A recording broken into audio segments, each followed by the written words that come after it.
Halo sahabat Tinta Poltesa, rekaman fakta bukan opini semata. Satu podcast untuk kita semua. Kembali lagi bersama saya Ratika. Kali ini kita kedatangan narasumber yang sangat luar biasa hebat dan tentunya menginspirasi kita semua, yaitu Presiden Mahasiswa Politeknik Negeri Sambas periode 2025-2026. Teman-teman pastinya sudah tahu kan? Siapa lagi kalau bukan Bang Deca Endirey. Halo Bang Deca. Halo juga Ratika. Apa kabarnya nih hari ini? Alhamdulillah baik. Alhamdulillah baik. Ya, Nah, teman-teman, untuk lebih jelasnya lagi, kita persilahkan nih untuk Bang Deca memperkenalkan diri. oke. Boleh Bang? Boleh Silakan. sekali. Oke, sebelumnya terima kasih kepada Ratika Iya. telah memberikan kesempatan kepada saya untuk berbicara. Kemudian saya juga berterima kasih kepada tim yang telah mengundang saya sebagai narsum ataupun narasumber Ya. pada kesempatan kali ini. Oke, langsung saja. Perkenalkan, nama saya DC Endirey. Saya merupakan mahasiswa Politeknik Negeri Sambas semester 5 di jurusan agrobisnis, prodi agribisnis perikanan dan kelautan. Jadi sekarang saya berdomisili di Kecamatan Tebas, Desa Tebas Sungai, lebih spesifiknya di Jalan Haji Said. Ya, Baik, luar biasa Bang Deca, terima kasih. ya. Nah, teman-teman, sebelum kita memulai podcast kita pada hari ini, izinkan saya untuk menjelaskan sedikit topik pembicaraan kita kali ini tentang satu isu yang kita anggap sepele, namun dampaknya sangat luar biasa besar dan juga sangat miris sekali, yaitu bullying atau yang biasa kita kenal dengan perundungan. Pastinya kita nggak asing nih sama perundungan. Ini biasanya dilakukan di media sosial, bahkan terjadi di lingkungan sekitar kita, Bang. Ya, betul. Nah, Betul sekali. ya, perundungan ini nggak hanya berbentuk kekerasan fisik, bisa juga ejekan, pengucilan, intimidasi, bahkan kekerasan psikologi yang terjadi terus-menerus. Dan ironisnya lagi, ini terjadi di tempat yang sudah kita anggap aman. Ya, betul. Misalnya di kampus, sekolah, bisa juga di lingkup organisasi. Iya. Bagaimana itu bisa terjadi dan bagaimana penanganannya? Untuk membahas ini lebih dalam, kita akan berdiskusi dengan Presiden Mahasiswa Politeknik Negeri Sambas, Bang Deca Endirey, Iya. tentang realitas bullying yang terjadi di lingkup kampus maupun di lingkungan sekitar kita.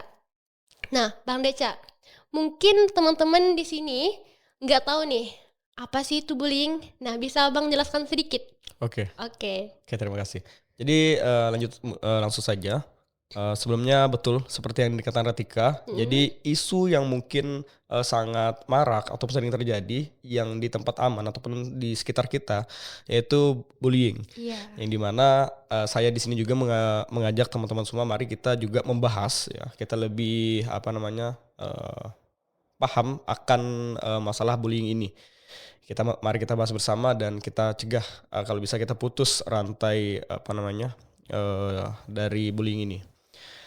Di mana seperti yang tadi disampaikan, kalau di ranahnya kampus ataupun sekolah, yang dimana mahasiswa ataupun siswa sudah menganggap kampus ataupun sekolah ini sebagai rumah kedua, Iya. tempat mereka belajar, yang dimana yang seharusnya memberikan ruang aman, rasa aman untuk mereka menggapai cita-citanya masa Benar depan. sekali.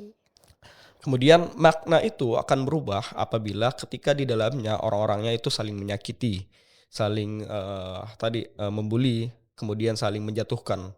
Yang dimana makna itu akan berubah sehingga tempat ataupun ruang mereka untuk belajar, merasa aman itu tidak lagi seperti awalnya. Itulah yang dinamakan bullying. Oke, jadi kalau teman-teman ingin lebih tahu lagi tentang bullying itu, jadi bullying itu bukan masalah sepele, bukan bercandaan, bukan masalah kecil, Iya. tetapi bullying itu adalah tindakan agresif yang dimana dilakukan secara berulang-ulang dan bertujuan untuk menyakiti dan menakut-nakuti korban, yang dimana tidak adanya keseimbangan kekuatan antara korban dan pelaku. Jadi pelaku merasa paling kuat, pelaku merasa paling populer, dan pelaku merasa paling punya kuasa dibanding pelaku tersebut. Senioritas Iya, ya Bang. yang dibanding korban. Ya. Betul. Mm-mm. Nah, Bang, sebagai presiden mahasiswa nih Bang ya, Ya. menurut Abang Deca nih, melihat fenomena yang terjadi di kampus maupun di lingkungan sekitar kita, nah itu apakah masih terlihat jelas Bang? Ataupun bahkan tidak terlihat sama sekali? Ya. Itu bagaimana? Oke, kalau menurut saya sebagai Presma ya, Iya, melihat di lingkungan kampus ataupun sekitar, yang dimana saya juga sangat miris. iya, Iya, saya sangat miris karena perlakuan-perlakuan ini dinormalisasikan.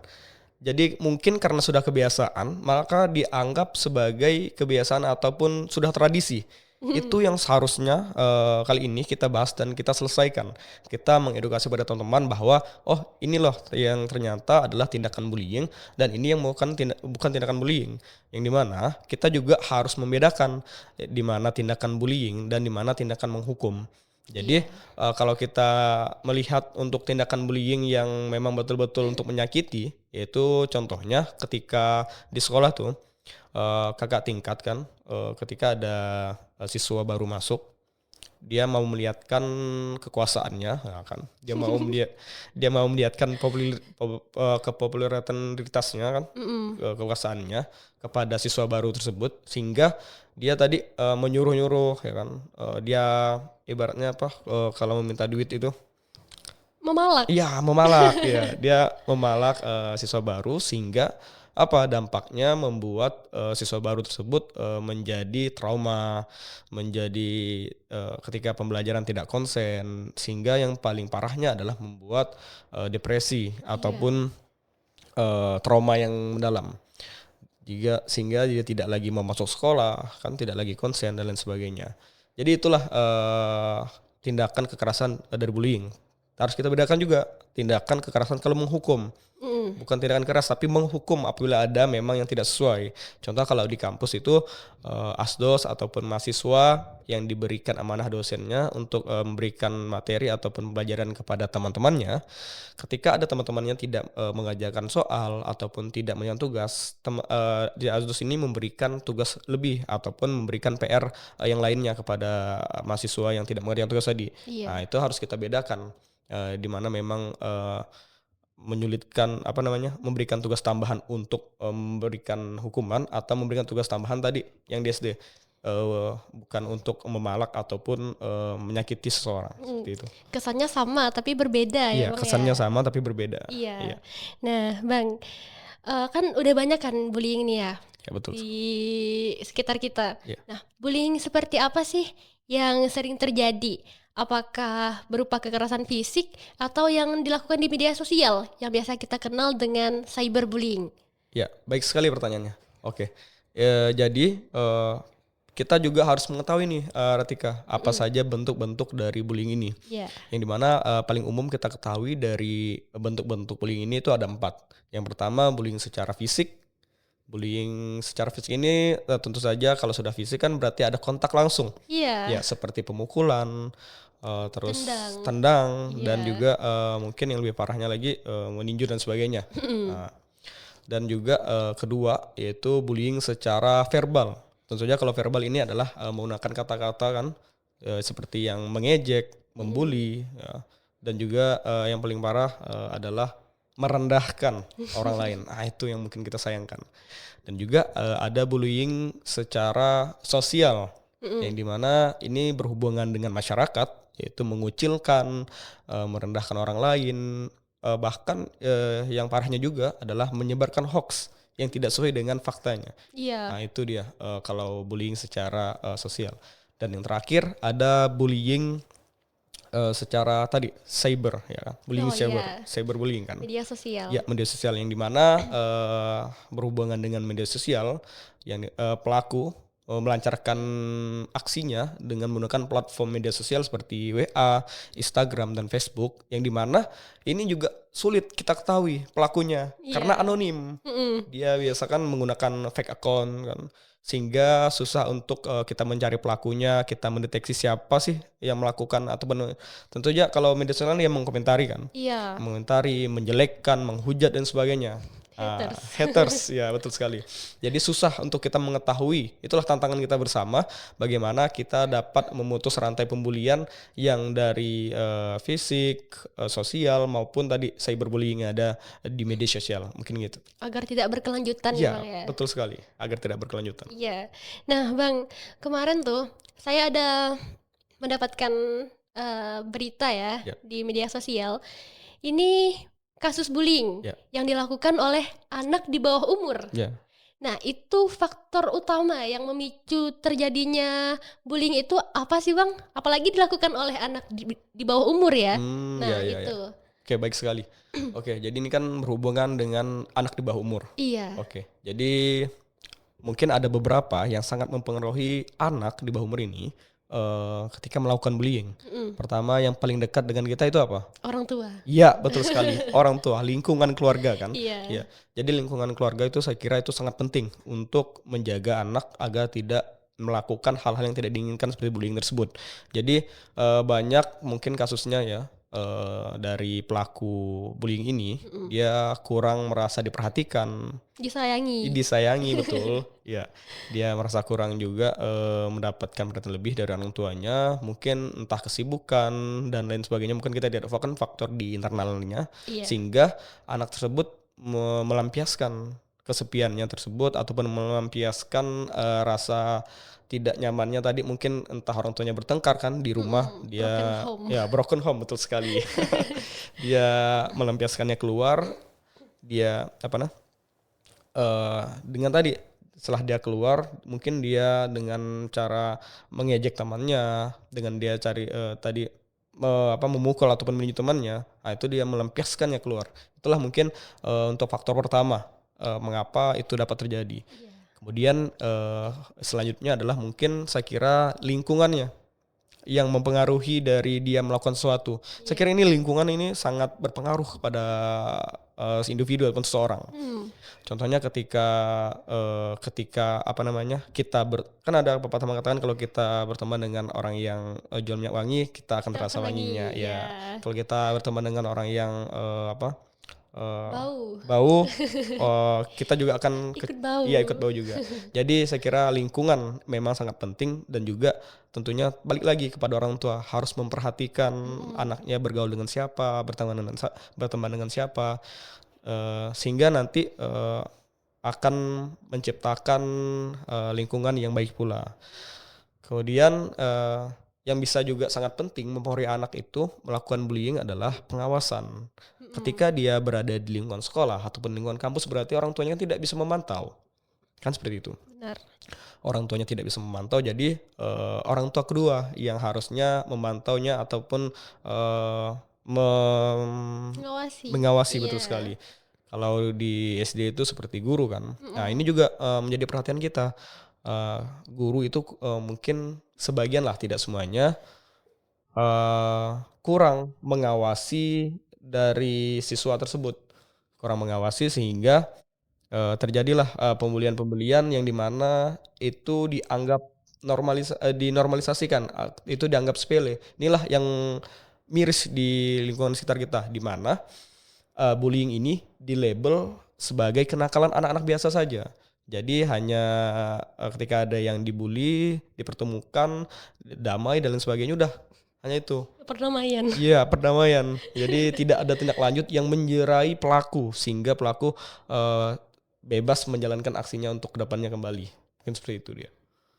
Nah, Bang Deca, tadi saya ke distract sama yang penanganan. Iya. Ya. Nah, kemarin tuh masih kasus yang sama ya. Oh iya. Kemarin saya mendengar anak ini nih udah dibawa ke pesantren. Iya. Kan habis berdamai kan? Iya. Ke pesantren dulu. Nah, ternyata di dalam pesantren itu dia melakukan bully lagi. Melakukan bully lagi? Iya. Wah, ya. Padahal itu udah pihak berwajib juga yang menangani kan. Iya. Nah, kenapa itu bisa terjadi, Bang? Oke, sebelumnya saya menjawab ya, Iya. mengapa itu bisa terjadi. Mungkin saja beberapa faktor yang dapat mempengaruhi tersebut. Yang pertama kan ketika dia tadi, saya juga ada mendengar kasusnya, di awalnya kan di futsal kan. Iya. Ya, dia di futsal adalah pokoknya anak mungkin karena tidak senang dan sebagainya, dia memukuli temannya tersebut sehingga itulah yang kasusnya naik dan menjadi sorotan publik. Publik, Ya, iya. betul sekali. Dan juga saya dengar sama penanganannya dia dimasukkan ke pesantren. Ya, jadi gini Ratika, kita juga harus tahu bagaimana fungsi dan tupoksi dari pesantren tersebut. Pesantren itu, saya kan juga pernah pesantren dulu kan, SMP ya. Saya pernah pesantren juga, yang dimana pesantren itu sejatinya bukan tempat untuk tadi apa namanya, bukan tempat untuk Menangani menangani, ya bukan menangani kasus. Iya. Pesantren itu bukan tempat untuk menangani kasus pembelian, tetapi dia untuk apa namanya, mengajarkan, memberikan edukasi sama seperti sekolah-sekolah lainnya. Jadi mungkin itu kalau dia mau berubah itu tergantung individunya lagi bagaimana. Itulah mungkin karena individunya masih belum jera, kan tadi kan pembahasan kan itu tidak ada penjeraan, hanya Iya. dimasukkan ke pesantren. Pesantren. Ya, pesantren kan sama seperti sekolah yang lainnya, mengedukasi, memberikan pembelajaran, sehingga mungkin pelaku tadi masih belum jera kan, masih belum diberi sanksi, sehingga dia bebas untuk menjalankan tadi pembuliannya kembali, sehingga tadilah terjadinya pembulian kembali.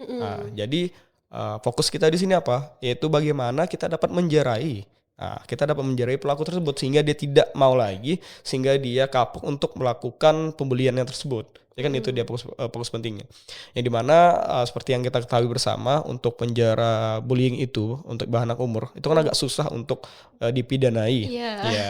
Jadi untuk ruang ataupun tempat rehabilitasinya itu ada di Pontianak. Apa tuh Bang? Di Pontianak itu tempat intinya sel untuk rehabilitas anak yang memang memiliki pidana seperti pembulian tadi. Jadi kita di Sambas ini mungkin tidak ada, sehingga dari kesepakatan tadi jadi memasukkan anak tersebut ke pesantren tadi. Jadi itulah dia menjalankan aksinya lagi seperti pembulian-pembulian tanpa adanya rasa jera yang diberikan kepada pelaku. Mungkin seperti itu sih dia. Baik. Luar biasa Bang Deca. Iya. Nah, Bang, tadi kan kita bahas di luar kampus nih ya. Iya. Nah, ini kita coba bahas yang di dalam kampus. Oke. Adakah teman Bang Deca atau kenalan lah ya? Iya. Nah, yang pernah menjadi korban bully ataupun bahkan menjadi pelaku? Ya, oke. Oke. ya. Baik sekali pertanyaannya ya. Apakah pernah ada teman ya kan menjadi korban ataupun menjadi pelaku? Iya. Jadi sebenarnya Natika, saya juga merupakan salah satu korban bullying. Wow. Ya, tapi tidak di kampus. Waktu iya. itu saya di sekolah dasar dan sekolah menengah pertama. Jadi saat itu saya kan mungkin dari segi tubuh saya yang agak kecil kan. Ya, saya waktu sangat kecil waktu SD kan. Sehingga itu yang membuat teman-teman itu merasa saya lemah. Saya merasa saya lemah dan selalu diganggu teman-teman saya. Dan pada suatu saat saya mencoba melawan. Saya mencoba berani melawan karena sudah capek dilawan terus ya, seperti itu. Saya sudah capek, terus saya coba melawan. Dia tadi ya menunjukkan rasa kekuasaannya, menunjukkan kuasa dia lebih lebih kuat, dan dia mengajak temannya untuk menggotong saya waktu itu. Diangkatlah saya ke tengah lapangan. Lapangan itu aduh sakit sekali. Diangkat ke lapangan, terus saya dikumpulkan di tengah-tengah kan, dan kemudian saya disoraki oleh sebagian orang tadi yang pembuli tadi. Terus diikuti dengan teman-teman yang lainnya, sehingga disitulah yang membuat ataupun saya juga merasa trauma waktu itu tentang pembelian, sehingga inilah mengapa kita harus peduli terhadap perundungan, korban perundungan ataupun pembulian tersebut. Jadi waktu itu mungkin saya mentalnya agak sedikit kuat, ya kan, agak sedikit kuat. Jadi tidak melakukan hal-hal yang memang di luar batas. Iya. Ya, kalaupun terkena kepada orang-orang yang tadi hatinya lemah dan sebagainya, itu bisa saja melakukan hal-hal di luar batas seperti bunuh diri dan lain sebagainya. Itu sangat-sangat prihatin dan banyak juga terjadi. Contohnya dapat kita lihat kasus tadi kan, kita cerita kasus kan. Di Jakarta tentang pembulian yang dimana siswa ini dibully oleh teman-temannya, mungkin karena sudah terlalu lama ditahan kan, kemudian meledaklah isinya nih. Eh, Sehingga dia masuk paham-paham yang mungkin tidak seharusnya dimasuki, dia merakit bom. Oh, luar Luar biasa. biasa sekali, dia merakit bom, entah tidak tahu dia pandai dari mana, belajar dari mana, dan meledakkan bom tersebut sehingga membuat Banyak korban. banyak korban sekali, banyak korban yang kalau diketahui rasanya juga dia meninggal, dan banyak sekali teman-teman yang lain terkena bom tersebut luka-luka.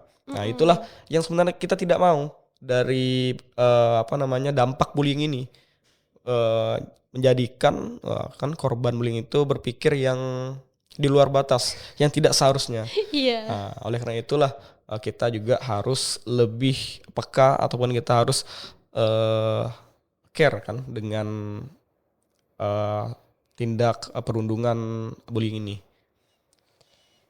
Nah, Bang, eh kan mungkin Abang nih Presma kan ya? Ya, Mungkin Abang ada kerjasama dengan pihak-pihak lain untuk menangani kasus-kasus yang seperti ini? oke. Untuk kerjasama ya. Iya. Oke, baik. Jadi karena komitmen kami dari Badan Eksekutif Mahasiswa kan, tentunya yang Iya. menaungi yang dimana menjadi tali jembatan mahasiswa dan juga untuk masyarakat tentunya, kami mencoba untuk memperkuat kolaborasi yang dimana kami waktu itu pernah menangani kasus bersama HWCI, Apa tuh, Bang? Humanity Women. Children Indonesia. Iya. Ya, seperti itu. Yang dimana kami datang ke salah satu rumah sakit yang ada di Kabupaten Sambas, ya, menjenguk korban pelaku perundungan dan pembulian. Iya. Jadi ketika kami datang ke sana, kami bertanya kepada orang tua korban, yang dimana kejadiannya di lapangan. Di lapangan yang dimana ketika korban itu sedang bermain bola, datang si pelaku yang mungkin tidak senang kan, Iya. ya mungkin tidak senang kepada korban yang dimana dia menyakiti, memukul, meninju dan lain sebagainya, sehingga membuat korban ini sesak napas dan sekira waktu sudah hampir meninggal juga. Nah, itu yang sangat mirisnya kepada kita. Kemudian teman-temannya bawa ke rumah, dan otomatis orang tuanya pun pasti panik. Iya. Ya, orang tuanya panik dan Khawatir. membawanya ke rumah sakit terdekat, Iya. ke puskesmas terdekat, sehingga dirawatlah si anak ini di puskesmas. Dan yang ketika kami datangi, dia sudah siuman dan juga dalam masa pemulihan. Dan yang sangat wahnya lagi di sini adalah yang kami shocknya juga, ternyata perlakuan ini tidak hanya sekali, sudah hampir 3 kali dan lebih bahkan. Itu untuk anak satu, bukan yang lainnya lagi kan, kita tidak tahu. Itu orang yang sama, Bang? Orang yang sama. Luar biasa. Iya. Di mana itulah tadi tidak ada penjeraan, diberi sanksi kepada anak yang agar tidak melakukan hal tersebut. Itulah yang mungkin harus kita perhatikan juga bersama. Yang di mana sebelum kami datang, pelaku itu ada datang. Oh Ya, iya. pelaku ada datang dan menjenguk si korban. Korban tadi dia ya mungkin selesailah. Ya, minta maaf dan selesailah dengan cara kekeluargaan. Perdamaian. Iya, perdamaian betul sekali. Dan damai di situ secara kekeluargaan tanpa adanya tindak lanjut. Jadi itulah yang kami tanyakan kepada pihak korban, bagaimana untuk kasus ini dibawa ke ranah hukum atau tidak. Iya. Ternyata orang tua si korban itu tidak mau melanjutkannya ke jenjang yang lebih tinggi lagi, sehingga dia hanya stop kepada tadi perdamaian di kekeluargaan. Iya, jadi inilah yang miris bagi kita semua, di mana kita tidak boleh menganggap sepele hal perundungan ini atau bullying ini. Jadi kita harus memang betul-betul memperhatikan dan juga menindaki bentuk-bentuk pembulian ini, agar kedepannya tidak ada lagi anak-anak yang tersakiti, tidak ada anak lagi yang trauma atau mendepresi, dan yang lebih parahnya melakukan hal-hal yang tidak kita inginkan. Iya. Iya, kan seperti itu dia. Yang tadi kalau kan di masyarakat, tadi kalau kita mencakup di kampus juga ada sebenarnya. Apa nih, Bang? Ya, ini dia yang paling penting nih. Kampus juga sebenarnya ada. Mungkin ini berlindung di balik kata tradisi. Oh iya. Iya, di balik dari kata kenakalan biasa oleh mahasiswa. Itu yang mungkin terlalu disepelekan oleh teman-teman mahasiswa ataupun di lingkungan kampus. Itu contoh kecilnya saja ya. Di mana seorang mungkin senior di salah satu kampus eh, menyuruh ataupun mungkin pada masa perkenalan kan. Ospek. Ya, pada ospek Heeh. dia menyuruh mungkin melakukan mahasiswa tersebut pekerjaan-pekerjaan yang sangat berat yang memang itu membuat trauma mendalam kepada si korban sehingga si korban tadi tidak mau melanjutkan tidak mau melanjutkan ospeknya dan juga tidak mau masuk ke Iya. kampus. Itulah dia yang menyebabkan pembelian tadi. Dan juga ada juga yang lainnya yaitu pengeroyokan karena tidak senang kan dengan mahasiswa ataupun teman sebayanya. Kemudian dia mengajak teman yang lainnya untuk meninjunya, mengkeroyoknya. Ada Iri di salah satu sekali. kampus ya. Itulah yang dimana masalah-masalah pembelian yang saya kira dianggap sepele di kampus tapi dampaknya sangat besar. Itu dia mungkin. Nah, Bang, benar sekali kata Bang Deca tadi. Tadi kita sudah membahas tentang cara penanganan untuk pelaku ya. Iya. Nah, kali ini kita bahas tentang penanganan untuk si korban. Oke. Kadang nih, si korban biasanya mungkin nih diancam lalu diam. Ya. Nah, Betul. hal yang harus dilakukan korban nih setelah dibully, apa sih yang harus dilakukannya? Oke. Tentu saja kalau ada penanganan kepada pelaku, tentu saja korban ini kan mengalami depresi dan sebagainya tadi, Iya. tentu harus kita tangani juga. Yang dimana salah satu yang dapat kita lakukan adalah kalau di kerjasama atau kolaborasi kami kepada HWCI waktu itu adalah dari HWCI memberikan penanganan hukum. Ya, memberikan perlindungan hukum kepada si korban agar sewaktu-waktu kalau pelaku itu datang akan misalnya mau menggugat menggunakan hukum, jadi udah ada perlindungan hukum yang menaungi korban tersebut. Jadi itulah yang membuat si korban merasa aman dan dilindungi lah gitu. Kemudian yang kedua tentu saja kalau dia sudah depresi misalnya kan sudah lebih parah lagi, Iya. ada perlindungan psikologis. Ya, jadi dia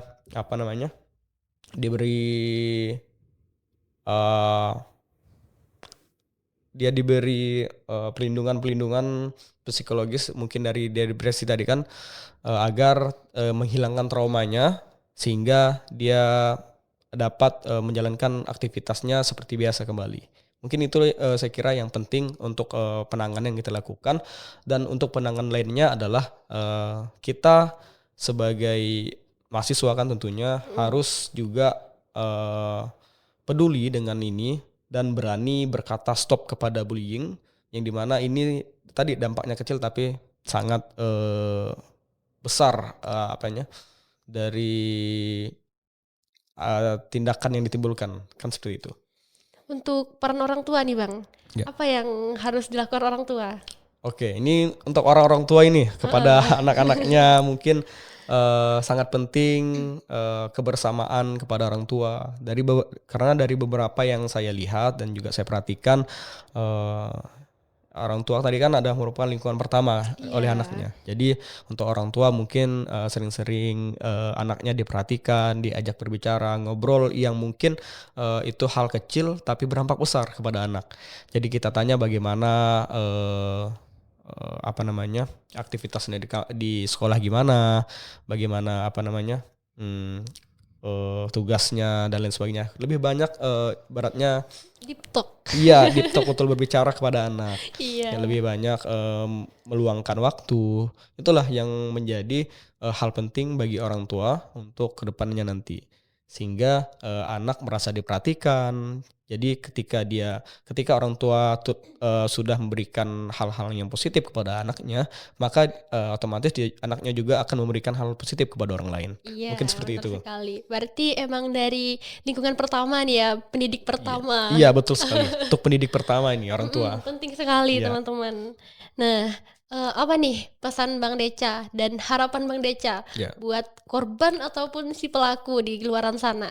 Oke, jadi mungkin pesan saya untuk korban dan pelaku tentu saja ini bukan masalah pembelian ataupun perundang ini bukan hanya masalah bukan hanya masalah korban dan pelaku, Iya. tetapi ini masalah kita bersama, di mana kita harus menciptakan lingkungan yang nyaman, aman, dan damai untuk seluruhnya, mau itu di sekolah ataupun di lingkungan sekitar. Sehingga saya di sini selaku narasumber yaitu Presiden Mahasiswa Politeknik Negeri Sambas mengajak kepada seluruh teman-teman mahasiswa yang ada di Politeknik Negeri Sambas maupun teman-teman yang menonton podcast pada kali ini untuk mari kita bersama ya, untuk Ratika juga kita bersama ya. Kita membangun lingkungan yang solid, membangun lingkungan yang sehat dan juga saling mendukung. Itulah yang membuat dan memutus tali pembulian tadi, untuk memutus tali pembulian agar terciptanya lingkungan yang aman, damai dan nyaman untuk kita semua.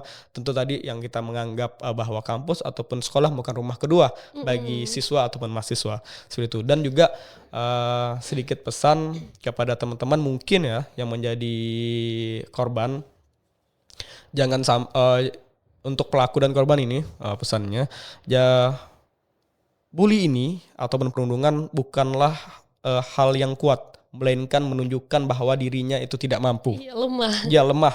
Pembulian itu lemah. Dan untuk teman yang menjadi korban, jangan sampai pembulian atau perundungan membatasi kamu ataupun itu menjadi hal yang menjadi tantangan ataupun yang mencegat untuk lebih maju kembali. Jangan sia-siakan waktu kalian untuk karena pembulian ataupun perundungan, maka tetaplah maju ketika teman-teman menjadi korban tadi agar bisa menjadi pribadi yang lebih baik lagi ke depannya. Seperti itu dia. Luar biasa Bang Deca. Nah, mungkin sampai situ dulu ya Bang ya. Oke. Ini pertanyaan terakhir tadi Oke, ya. Nah, teman-teman, saya menyimpulkan sedikit nih. Untuk orang tua di luar sana, pekalah terhadap anak. Tentunya kan ya Bang. Ya, betul sekali. Nah, untuk mahasiswa nih, kita sebagai mahasiswa, katanya kita kan udah maha kan. Jadi kita pastinya udah tahu nih mana yang benar, mana yang salah.